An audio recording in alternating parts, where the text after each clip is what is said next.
Chief Advisor observes nationwide voting from Control Room. Chief Advisor Professor Muhammad Yunus observed nationwide voting.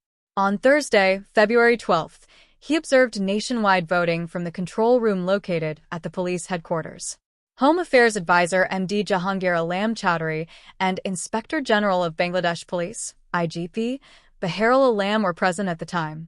The 13th National Parliament election and referendum are underway across the country. Although the voting began at 7:30 a.m. on Thursday, February 12th, voters started arriving at the centers from early morning.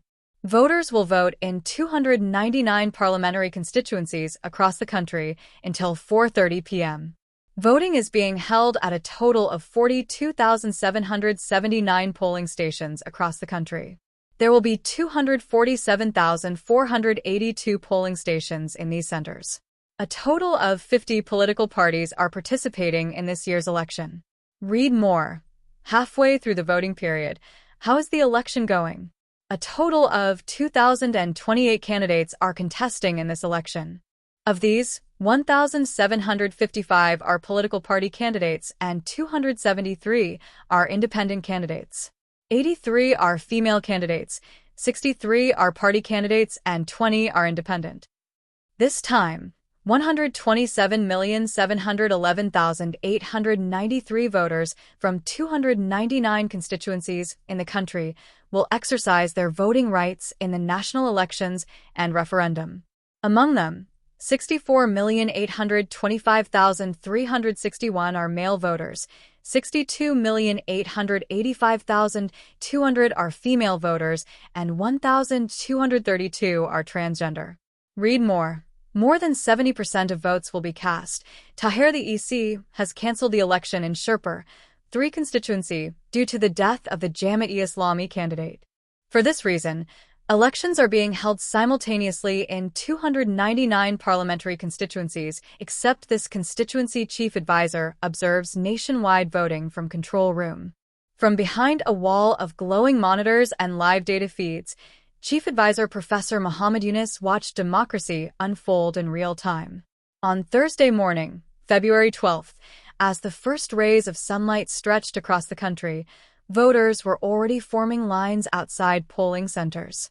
Inside the control room at the police headquarters, however, the atmosphere was calm, focused, and intensely observant.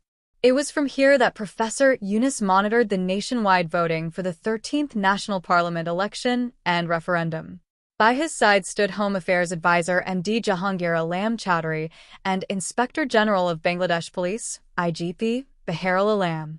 Together, they reviewed live updates, security briefings, and turnout reports streaming in from thousands of polling stations across the country. Voting officially began at 7:30 a.m. Yet long before that, citizens had gathered at schoolyards, community halls, and government buildings temporarily transformed into centers of civic decision-making. From rural villages to bustling city wards, people arrived early, many dressed in their finest attire, ready to exercise a right earned through decades of democratic struggle. Across 299 parliamentary constituencies, ballots were being cast steadily. The Election Commission confirmed that voting would continue uninterrupted until 4:30 p.m. The scale of the operation was staggering: 42,779 polling centers housing a total of 247,482 polling stations. Every booth represented a voice. Every line of voters symbolized participation. Inside the control room, digital maps flickered with color-coded updates. Security deployments were tracked district by district. Communication lines with field officers remained open. Reports of peaceful voting in most areas came in throughout the morning. Professor Yunus, known globally for his advocacy of social development and empowerment, observed carefully. For him, the numbers were not merely statistics, they represented people. Farmers, teachers, garment workers, entrepreneurs, students. Each voter stepping forward to shape the country's future. This year's election carries significant weight.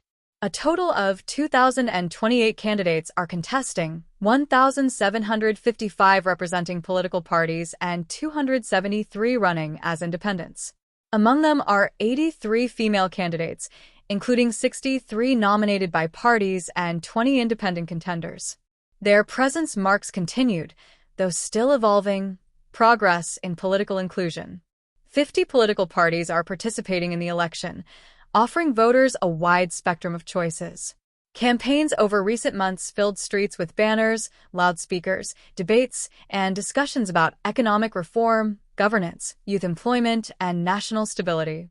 Now, those conversations have shifted from rallies to ballot papers. The electorate itself reflects the diversity of the nation. A total of 127,711,893 voters are eligible to cast their ballots in this election and referendum. Of them, 64,825,361 are male voters, 62,885,200 are female voters, and 1,232 are transgender voters, a reminder that democracy must embrace every citizen. As midday approached, turnout figures continued to rise.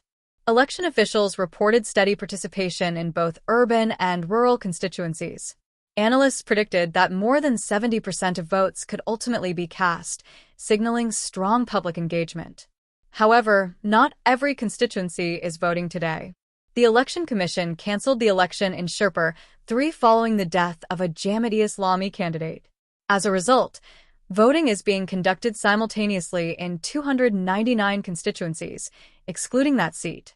In the control room, discussions remained measured and procedural. Security assessments were reviewed. Any reports of irregularities were addressed promptly. The presence of top officials underscored the administration's commitment to maintaining order and transparency throughout the day. Beyond logistics, there was symbolism in the scene. A leader observing the electoral process not from a campaign stage, but from a monitoring center speaks to a broader responsibility, safeguarding the integrity of the vote rather than influencing it. Screens displayed footage of elderly citizens being assisted into polling booths. Young voters, some casting ballots for the first time, held up ink-stained fingers outside centers. Women waited patiently in separate lines designated for them in many areas. Law enforcement officers stood guard, ensuring that the atmosphere remained calm. The referendum being held alongside the parliamentary vote adds another layer of national significance. Citizens are not only choosing representatives, but also weighing in on a broader policy question, reinforcing the participatory nature of the democratic process. As the hours pass, anticipation builds. By late afternoon, ballot boxes will be sealed. Counting will begin. Results will start to trickle in constituency by constituency. But on this February morning, the focus remains on participation. From the control room at police headquarters, Professor Muhammad Yunus continues to observe, not merely as an administrator, but as a witness to a nation in motion. Democracy is rarely quiet, rarely simple. It is complex, vast, and sometimes fragile. Yet today, across tens of thousands of polling stations, it is active.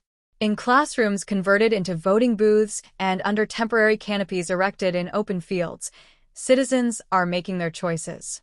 Their decisions will determine the composition of the 13th National Parliament and influence the country's path in the years ahead.